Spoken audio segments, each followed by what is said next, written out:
Vamos então estudar hoje as 7 trombetas e as 7 taças da ira de Deus.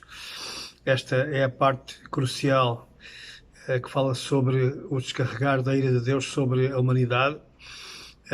Mas antes eu queria só puxar um pouquinho atrás para nós podermos refrescar a nossa memória e vermos a sequência dos acontecimentos desde a abertura do primeiro selo. Então coloquei isto num gráfico para facilitar a nossa compreensão. Eu espero que nesta altura a sua mente já esteja mais ou menos informada, não só através daquilo que eu tenho apresentado, mas também através dos seus próprios estudos na Palavra de Deus. Nada adianta eu estar a falar se você depois não vai confirmar a verdade da Palavra de Deus para ver se tudo aquilo que está sendo dito de facto condiz com as Escrituras e com a revelação que Deus nos apresentou. Então nós vemos que estes 7 selos, são chamados 7 selos do Apocalipse, é um espaço, cobrem um espaço das chamadas 7 semanas proféticas, como já vimos são os últimos 7 anos de Daniel, aquela profecia de Daniel sobre as 70 semanas, ou o conjunto de 70 semanas, que são de facto 490 anos, porque cada ano projeta, ou cada dia da semana projeta de facto um ano, então são 490 anos, e como nós já vimos, há uma semana, há 7 anos, que é chamada 70ª semana de Daniel, que só se iniciará quando o homem da perdição, quando o falso profeta, na altura ainda se apresenta com características muito diplomáticas, é um homem de paz, é um homem de bem, que se vai apresentar ao mundo com um grande plano de paz, e veja só como nós estamos tão próximos desse dia. Estamos a viver uma turbulência de acontecimentos inesperados e impressionantes, com estes chamados acordos de paz no Médio Oriente, com vários países em sucessão, países árabes a fazer as pazes com Israel, a normalizar as suas relações diplomáticas com Israel. Onde é que se viu uma coisa destas, não é? Isto é algo realmente impressionante. E estamos a ver por trás disto vários homens como Donald Trump, como Jared Kushner e outros mais que estão envolvidos neste processo de paz. Os evangélicos também estão muito envolvidos, porque o vice-presidente norte-americano, Mike Pence, e o secretário de Estado norte-americano, Mike Pompeo, são evangélicos assumidos, então eles estão muito por trás destes acordos de paz. Eu não estou a dizer que sejam eles, não estou a dizer que Donald Trump é este homem, nem o Jared Kushner, só Deus sabe, mas a verdade é que o caminho está a andar muito rapidamente nesse processo, ou seja, os passos estão a ser dados para que finalmente surja esse grande líder que vai então corresponder à abertura do primeiro selo do Apocalipse. Esse período de 7 anos é dividido a meio, como nós já vimos, e ele acaba exatamente quando o homem de paz agora tira a sua máscara, se volta contra Deus, se volta contra o povo de Deus e entra no templo de Deus, como Paulo diz, e sabemos que será em Jerusalém que isso vai acontecer, e então ele vai revelar a sua identidade. E será exatamente no final dos 3 anos e meio, e aí dá-se início então a esse último período chamado a Grande Tribulação, que vai terminar com a vinda do Senhor Jesus, a parousia, a sua aparição, e depois também a sua ira, que culminará com a batalha do Armagedon e depois o estabelecimento do seu reino milenar em Jerusalém. Então, para facilitar, nós vemos aqui, em primeiro lugar, o primeiro selo é a manifestação do homem de paz, e põe o homem de paz entre aspas, porque nós sabemos, os sábios entenderão nessa altura, os filhos de Deus, que estudam as profecias, que seguem ao Senhor, que ouvem a voz do Espírito Santo, e eles não ficarão confusos. Eles saberão, este é o sinal. É disto que o profeta Daniel falou. Foi disso que o Senhor Jesus falou. Foi disso que o apóstolo Paulo também falou. Então temos de nos preparar, porque é agora que começa a contagem final. The final countdown, por assim dizer. Então temos de estar preparados para enfrentar esse dia. Ele fará então esse grande acordo de paz, daí que ele é visto como montado num cavalo branco que se move um pouco por todo o lado, faz esse acordo de paz com os judeus e com muitos, certamente serão os árabes e também outras nações, eventualmente serão nações islâmicas, porque são esses os que estão mais em oposição aos judeus e à nação de Israel. Depois abre-se o segundo selo, como nós já vimos, o cavalo vermelho traz estas guerras globais, o anticristo. É descrito por Daniel como alguém que se move com grandes exércitos. Ele servirá aos deuses dos exércitos, não servirá ao Deus dos deuses. Ele fará uma falsa profissão de fé para enganar os cristãos, enganar os judeus, muito em especial, mas ele servirá, de facto, as grandes forças militares. Ele se equipará com um arsenal impressionante de armas, de ogivas. Então ele vai entrar em vários conflitos, em várias guerras, que depois, com a abertura do terceiro selo, irão gerar fome e crise económica um pouco por todo o lado. Depois do último selo, este quarto selo desta série, digamos, é a consequência das guerras, a consequência da fome. Obviamente são as pestes, é a morte, daí que é um cavalo pálido. A tradução diz que é um cavalo amarelo, mas de facto a palavra original não é amarelo, é palidez, é aquela cor da morte, não é? Porque é de facto a consequência de toda essa tragédia que o Anticristo irá trazer à humanidade. Isto é dito pelo Senhor Jesus Cristo, é descrito em vários textos que nós já mencionamos como sendo o início das dores de parto. São aquelas dores que anunciam que virá algo, surgirá algo. Assim como a mulher tem aquelas dores de parto, ela sabe que mais tarde ou mais cedo irá nascer o seu filho. Então, todos estes acontecimentos são como que as dores de parto que anunciam a chegada de alguém ou de alguma coisa. Isso é, obviamente, a revelação do Anticristo. Aí começa, então, a meio destes 7 anos, a meio desta última semana de Daniel. Então, o Anticristo entra, profana o templo em Jerusalém. Terá que haver, obviamente, um templo. Nós falaremos sobre isso mais tarde, porque tudo também está a acelerar em relação à construção, à edificação de algum lugar onde Jeová será cultuado pelos judeus. E estes acordos de paz certamente permitirão que haja um entendimento em relação a isso. Vamos esperar para ver. Mas a verdade é que, de facto, ele terá que existir para que o Anticristo entre lá e se declare ao mundo inteiro como o único Deus. Ele vai dizer: não, esse Deus dos judeus, esse Deus dos cristãos é falso, não existe, eu é que sou o verdadeiro Deus.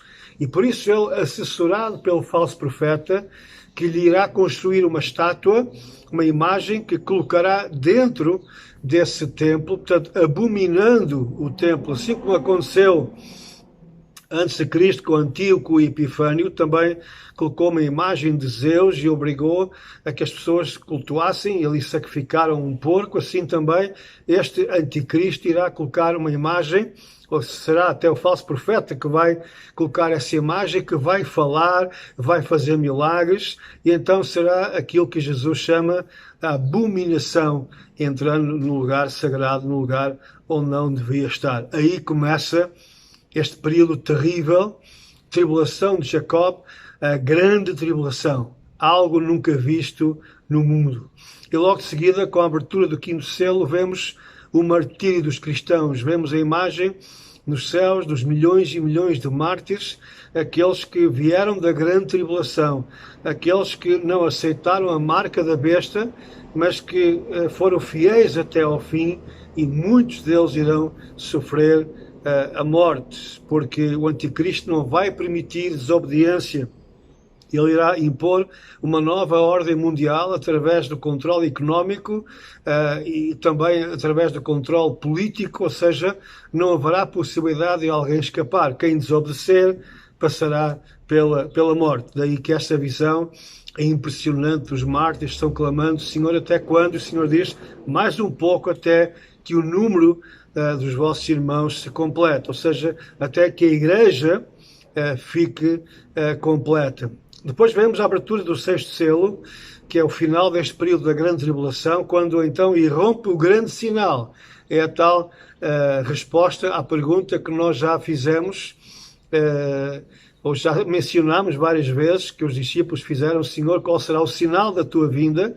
O Senhor Jesus, no sermão profético, ele fala de vários sinais, até que finalmente o grande sinal, um sinal com S grande, por assim dizer, é de facto quando há este cataclismo cósmico, a Terra é sacudida, há um grande terremoto, o Sol escurece, a Lua também escurece, há uma queda de meteoros, enfim, há convulsões impressionantes. E então, no meio desta escuridão, deste terror, deste pavor, aparece então o grande sinal, a parousia, a glória de Deus vindo sobre as nuvens. Esta é a manifestação do verdadeiro Messias. Ele virá dos céus.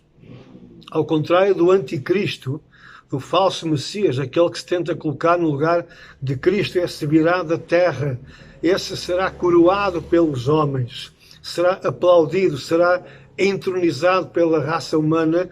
Jesus Cristo, o verdadeiro Messias, virá dos céus e já virá com a coroa da sua glória, porque Ele é o Senhor dos senhores, Ele é o Rei dos reis. Então, no momento em que Ele chega nas nuvens, ao toque dessa última trombeta, e como nós já vimos, não é nada de secreto, é algo retumbante.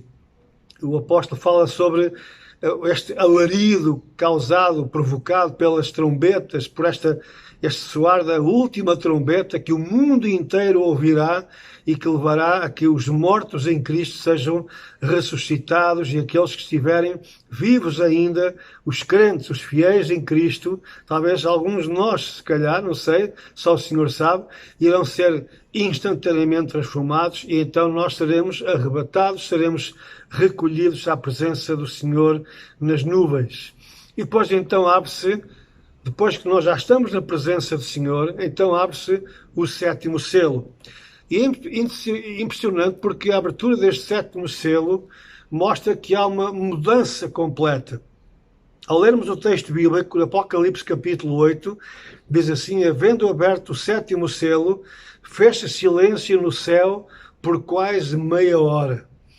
Ninguém sabe ao certo o que é que isto quer dizer, mas mostra que há uma paragem no ritmo daquilo que está a acontecer e parece que agora há uma mudança de direção, porque logo a seguir diz no versículo 2: e vi os 7 anjos que estavam diante de Deus e foram-lhes dadas 7 trombetas. E veio outro anjo e pôs-se junto ao altar, tendo um incensário de ouro, e foi-lhe dado muito incenso para o pôr com as orações de todos os santos sobre o altar de ouro que está diante do trono. E vai por aí fora, vemos esta cena impressionante do fogo, do incensário do altar que é lançado sobre a terra, e logo de seguida se ouvem vozes, trovões, relâmpagos e terremotos. E os 7 anjos que tinham as 7 trombetas preparam-se para tocá-las, ou prepararam-se para as tocar. Então vemos que aqui há agora uma mudança impressionante, porque é Deus agora que como que assume o controle daquilo que vai acontecer. Deus obviamente está no controle de todas as coisas. Ele é o Senhor e Ele tem uma vontade ativa, que é aquilo que Ele faz diretamente, a sua ação direta, mas também a sua vontade permissiva, aquilo que Ele permite que outros façam, inclusive o próprio Satanás age segundo os limites que Deus estabeleceu. Portanto, nada que Satanás faz foge da vontade permissiva de Deus. Não estou com isto a dizer que é isso que Deus quer O que é isso que Deus gosta, melhor dizendo?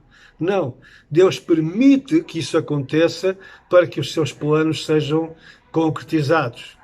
Ele passa assim como que a ser um agente de Deus em certas situações, e por isso mesmo haverá uma intensa destruição da humanidade às mãos de Satanás, que então será atirado à terra na forma visual de um dragão. Tem um filho que ele gera, que é o anticristo, que é essa besta, e depois também ele é assessorado pelo falso profeta. Então eles irão ser julgados agora pelo próprio Senhor Deus. A igreja nesta altura já cá não está, porque serão os anjos, os 7 anjos de Deus, que vão proceder agora a esses castigos terríveis de Deus sobre a humanidade. Cada uma das trombetas que soa há uma forma de castigo, de destruição sobre a natureza, sobre os homens. E depois vem a parte final, que é o derramar das 7 taças de ira de Deus. Tudo isso depois vai culminar na grande batalha do Armageddon em Israel. Será o ajuste de contas de Deus contra aqueles que lutaram contra os seus planos, contra o seu povo. Também haverá a destruição da grande Babilónia, todo esse sistema religioso, toda essa caldeirada de confusão religiosa que uniu as religiões com um só propósito, de as fazer desviar do único verdadeiro Deus, e também a destruição do anticristo e do falso profeta, que serão finalmente lançados no lago de fogo. Então podemos dizer que este 7º selo, ao ser aberto, provoca uma mudança nos atores. Agora quem vai ter, por assim dizer, o controle nas suas mãos, não será mais Satanás, nem o anticristo, nem o falso profeta. Agora serão os anjos de Deus, os agentes de Deus, que vão agir por conta do Senhor para trazer juízo sobre a humanidade.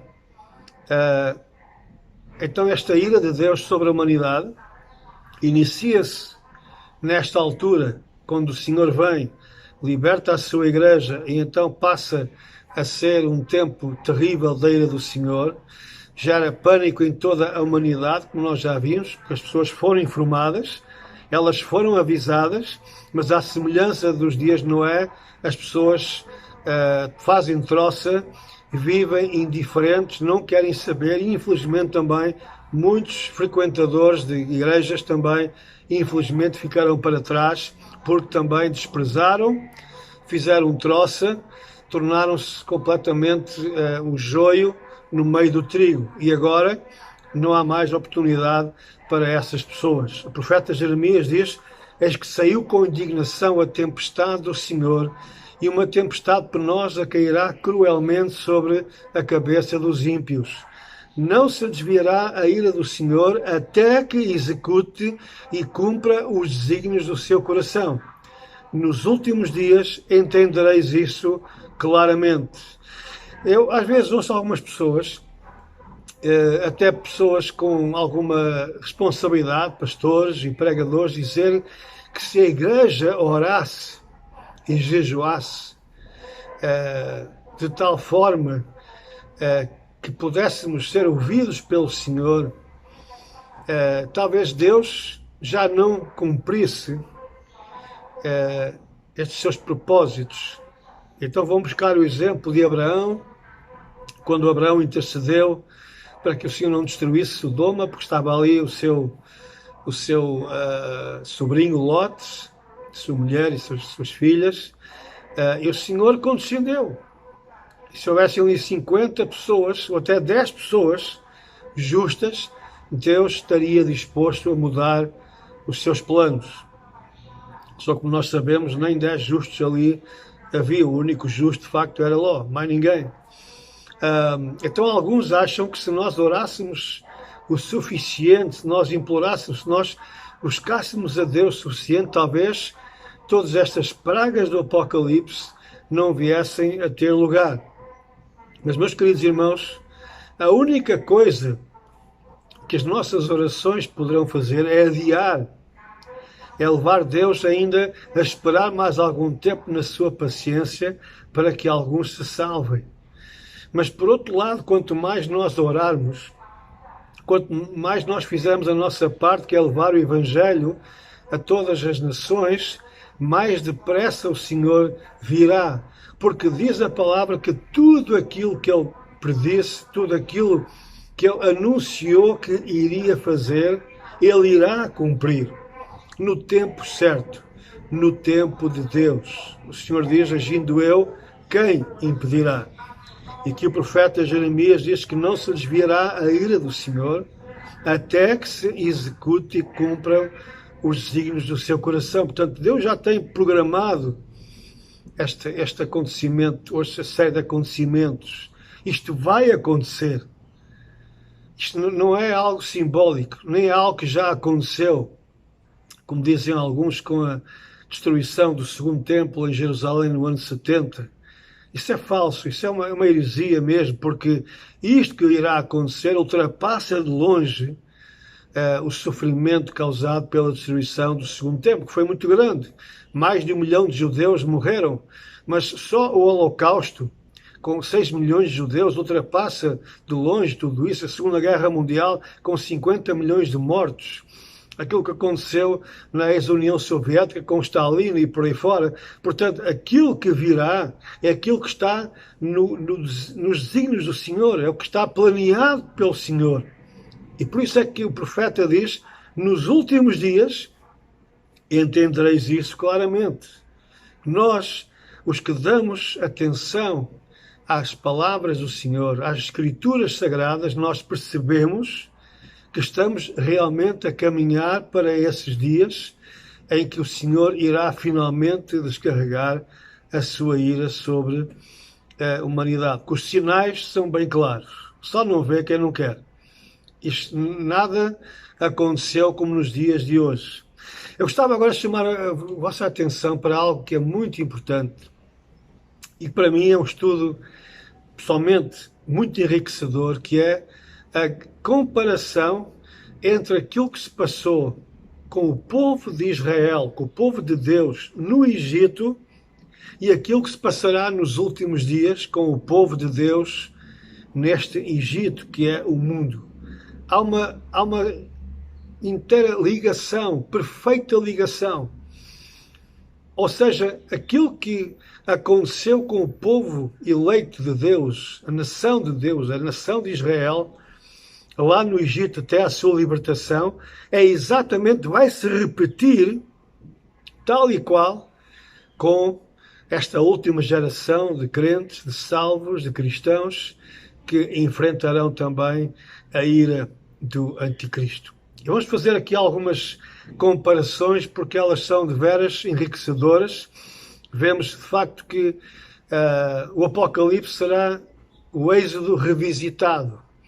Tudo se irá repetir, até as mesmas pragas são aquelas que irão, não mais à escala apenas regional, como aconteceu na nação do Egito. As pragas só caíram sobre a nação do Egito, que era ali que estava o anticristo, era ali que estava o Satanás, era ali que estava também a perseguição ao povo de Deus. Então essa nação foi julgada, mas agora no Apocalipse será à escala global, porque o anticristo não irá apenas incidir sobre o povo de Deus numa nação, mas sobre o mundo inteiro. Ou seja, o povo de Deus, a Igreja de Deus, será perseguida, tal qual Israel também, no mundo inteiro. Então veja algumas comparações muito interessantes. Em primeiro lugar, o povo de Deus no Egito e o povo de Deus no mundo. Israel e a Igreja, caminhando de mãos dadas. Em primeiro lugar, o povo de Deus no Egito estava sob tribulação, tal como também a Igreja sempre estará em tribulação. Diz a palavra de Deus que a Igreja não pode esperar outra coisa senão viver em tribulação constante. Por muitas tribulações vos importa entrar no reino de Deus, diz o próprio Senhor Jesus Cristo. Jesus disse, no mundo tereis tribulações. Veja o que diz então o Êxodo capítulo 1, versículos 8 até ao 13. Levantou-se um novo rei sobre o Egito, que não conhecera a José, o qual disse ao seu povo: Eis que o povo dos filhos de Israel é muito e mais poderoso do que nós. Eia, usemos de sabedoria para com eles, para que não se multipliquem, e aconteça que, vindo guerra, eles também se ajuntem com os nossos inimigos, e pelejem contra nós, e subam da terra. E puseram sobre eles maiorais atributos para os afligirem com as suas cargas. Porque edificaram a Faraó cidades armazéns, Pitom e Ramsés. Mas quanto mais os afligiam, tanto mais se multiplicavam e tanto mais cresciam, de maneira que se enfadavam por causa dos filhos de Israel. E os egípcios faziam servir os filhos de Israel com dureza. E falou Deus assim, que a sua descendência seria peregrina em terra alheia e a sujeitariam à escravidão e a maltratariam por 400 anos. Diz lá em Atos capítulo 7, versículo 6. Ora, este quadro vai repetir-se exatamente nos últimos dias. Mas esta parte inicial fala sobre o estado da Igreja no mundo. A autêntica Igreja nunca irá ter o aplauso do mundo. Sempre haverá o aborrecimento. Às vezes os próprios familiares, os amigos, nos irão aborrecer, nos irão abandonar, nos irão trair. A Igreja não está aqui para agradar ao mundo, para fazer as pazes com o mundo. Nós estamos no mundo, mas não somos do mundo, não pertencemos a este sistema do mundo. E quanto mais próximos nós estamos do Mestre, de Jesus, mais identificados nós estaremos com Ele, também nós sofreremos com Ele as mesmas provas, porque nós não somos mais do que Ele, o discípulo não está acima do seu Mestre. O Senhor Jesus diz então sobre a Igreja, nesses últimos dias: Olhai por vós mesmos, porque vos entregarão aos concílios e às sinagogas, e sereis açoitados e sereis apresentados perante presidentes e reis, por amor de mim, para lhes servir de testemunho. De todos sereis odiados por causa do meu nome. Está a ver? O ódio dos egípcios em relação ao povo de Israel também se vai agora cumprir, por assim dizer, vai-se repetir agora no povo escolhido de Deus, na sua Igreja, porque seremos odiados de todos por causa de Jesus. Se o mundo vos odeia, sabei que primeiro do que a vós me odiou a mim. Se vós fosseis do mundo, o mundo amaria o que era seu. Mas porque não sois do mundo, antes eu vos escolhi do mundo, por isso é que o mundo vos odeia. Jesus diz: no mundo tereis aflições ou tribulações, mas tendo bom ânimo, eu venci o mundo. O apóstolo Paulo confessa a sua vida não foi fácil, o seu ministério menos ainda, mas ele disse: em tudo nós somos atribulados, mas não angustiados. Ficamos perplexos, mas não ficamos desanimados. Somos perseguidos, mas não estamos desamparados. Somos abatidos, mas não somos destruídos. Trazendo sempre por toda a parte a mortificação do Senhor Jesus no nosso corpo, para que a vida de Jesus se manifeste também nos nossos corpos.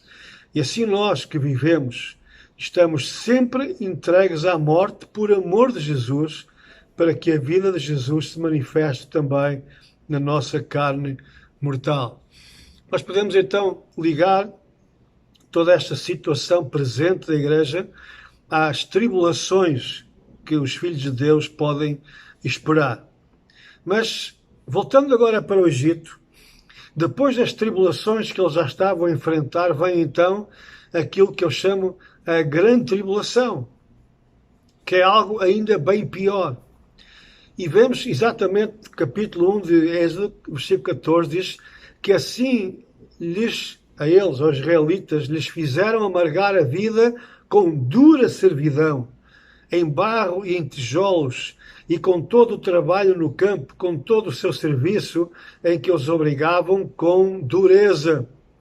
Então vemos aqui que há um acréscimo da tribulação, há um peso ainda maior.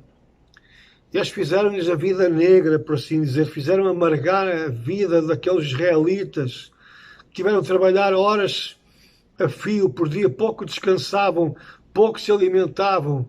Agora que eles desejam a libertação, agora vem mais trabalho, mais dureza para cima deles. O Senhor diz, em resposta à aflição do seu povo, ele diz, assim diz o Senhor, tenho visto atentamente a aflição, a tribulação do meu povo que está no Egito, e tenho ouvido o seu clamor por causa dos seus exatores, os seus chefes, porque conheci as suas dores. Portanto, desci para livrá-lo da mão dos egípcios e para fazê-lo subir daquela terra, a uma terra boa e larga, a uma terra que mana leite e mel, ao lugar do cananeu e do eteu e do amorreu e do perizeu e do heveu e do jebuseu. E agora eis que o clamor dos filhos de Israel é vindo a mim, e também tenho visto a opressão com que os egípcios os oprimem. Então houve aqui um acréscimo de opressão, porquê? Porque Israel ansiava pela libertação, ansiavam pela saída daquele lugar de terrível perseguição, de sofrimento, as dores que eles estavam a passar. E quanto mais eles ansiavam por essa libertação, mais os egípcios, mais o faraó trazia amargura, peso, mais trabalho, mais sofrimento sobre eles, causando grande aflição. Ora, assim será também nos últimos dias. Quando nós vimos a grande tribulação, quando o povo de Deus, a igreja, passar por este sofrimento que é várias vezes duplicado, porque Satanás sabe que a vinda de Cristo é uma realidade e que ela está próxima. Ele conhece o calendário de Deus, por isso ele vai infligir cada vez mais opressão e castigo sobre o povo de Deus. Ficaremos sujeitos, tal qual o povo de Israel, à ira de Satanás, que era o faraó, nós também ficaremos sujeitos à ira de Satanás, do anticristo, porque ele sabe que a nossa libertação está próxima e ele não vai aceitar uma coisa dessas. Ele vai tentar destruir-nos para que nós, segundo ele acha, não experimentemos a libertação. Tal e qual como lá em Êxodo, no Egito, assim o Senhor também diz, naqueles dias haverá grande aflição, como nunca houve desde o princípio do mundo até agora, nem tampouco há de haver. E se aqueles dias não fossem abreviados, nenhuma carne se salvaria. Mas por causa dos escolhidos, lá em Êxodo diz, eu vi a aflição do meu povo. Ora, o Senhor Jesus também vai ver a aflição do seu povo aqui na terra. Por isso ele diz, por causa dos escolhidos serão abreviados aqueles dias. Ou seja, o Senhor não vai permitir que esta matança, que esta barbárie do anticristo sobre a igreja de Cristo chegue ao seu fim, porque o Senhor vai intervir, vai trazer o libertador, que é Yeshua, que é Jesus Cristo, o nosso Salvador. Em Apocalipse diz, depois dessas coisas olhei, e eis uma grande multidão, a qual ninguém podia contar, de todas as nações e tribos e povos e línguas que estavam diante do trono e perante o Cordeiro, trajando vestes brancas e com palmas nas suas mãos, e clamavam com grande voz, dizendo, salvação ao nosso Deus, que está sentado no trono, e ao Cordeiro. E uns anciãos me falou dizendo, estes que estão vestidos de vestes brancas, quem são? E de onde vieram? E eu disse-lhe, Senhor, tu sabes? E ele disse-me, estes são os que vieram da grande tribulação, e lavaram as suas vestes e as branquearam no sangue do Cordeiro. Quanto mais se aproximava a vinda do grande libertador, lá no Egito, que nós sabemos era Moisés, mais o faraó infligia castigo ao povo de Deus. De facto, a guerra de faraó era contra o próprio Deus, porque ele se achava um dos deuses do Egito. O faraó achava que não havia ninguém superior a ele, ninguém acima dele. Quem era Moisés? Quem eram os judeus? Para tentar confrontar o poder do faraó. Quem se achavam eles? Então, a guerra, a contestação de Faraó é contra o próprio Senhor Deus, o Deus de Israel. E quanto mais se aproximava a vinda, a manifestação do libertador Moisés, mais o Faraó castigava o povo de Deus. Diz assim o texto: aconteceu depois de muitos dias que, morrendo o rei do Egito, os filhos de Israel suspiraram por causa da servidão ou da escravatura e clamaram, e o seu clamor subiu a Deus por causa da sua servidão. E disse também Faraó: eis que o povo da terra já é muito, e vós os fazeis abandonar as suas cargas. Portanto, deu ordem Faraó naquele mesmo dia aos exatores do povo e aos seus oficiais, dizendo: daqui em diante não torneis a dar palha ao povo para fazer tijolos, como fizestes antes. Vão eles mesmos e colham palha para si, e lhes imporeis a conta dos tijolos que fizeram antes. Nada diminuireis dela, porque eles estão ociosos. Por isso clamam, dizendo: vamos, sacrifiquemos ao nosso Deus. Agrave-se o serviço sobre estes homens. Veja bem, agrave-se, ou seja, piore, aumente o serviço sobre estes homens judeus, para que se ocupem nele e não confiem em palavras mentirosas. Então saíram os exatores do povo e seus oficiais e falaram ao povo, dizendo: assim diz Faraó: eu não vos darei palha. Ide vós mesmos e tomai vós palha onde achardes, porque nada se diminuirá do vosso serviço. E desde depois foram açoitados os oficiais dos filhos de Israel, porque os exatores de Faraó tinham posto sobre eles, dizendo estes: porque não acabastes vossa tarefa fazendo tijolos como antes, assim também ontem e hoje. Por isso os oficiais dos filhos de Israel foram e clamaram a Faraó, dizendo: por que fazes assim a teus servos? Palha não se dá a teus servos, e nos dizem: fazei tijolos, e eis que teus servos são açoitados. Porém o teu povo tem a culpa. Mas ele disse: vós sois ociosos, por isso dizeis: vamos, sacrifiquemos ao Senhor, e depois de agora trabalhai. Palha, porém, não se vos dará, contudo dareis a conta dos tijolos.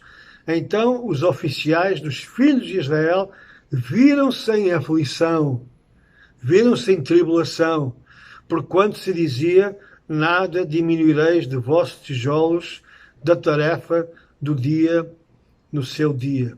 Ou seja, quanto mais eles ansiavam por libertação, mais tribulação vinha sobre eles.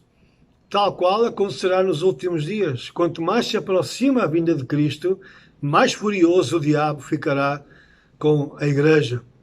Apocalipse 12:12 diz: por isso alegrai-vos, ó céus, e vós que nele habitais, ai dos que habitam na terra e no mar, porque o diabo desceu a vós e tem grande ira, sabendo que já tem pouco tempo. O Senhor diz que estes salvos, quando forem libertos, nunca mais terão fome, nunca mais terão sede, nem sol, nem calma alguma cairá sobre eles, porque isto, obviamente, nos mostra que eles sofreram fome, sofreram sede, foram presos, foram torturados, foram perseguidos, muitos serão mortos nesta grande tribulação.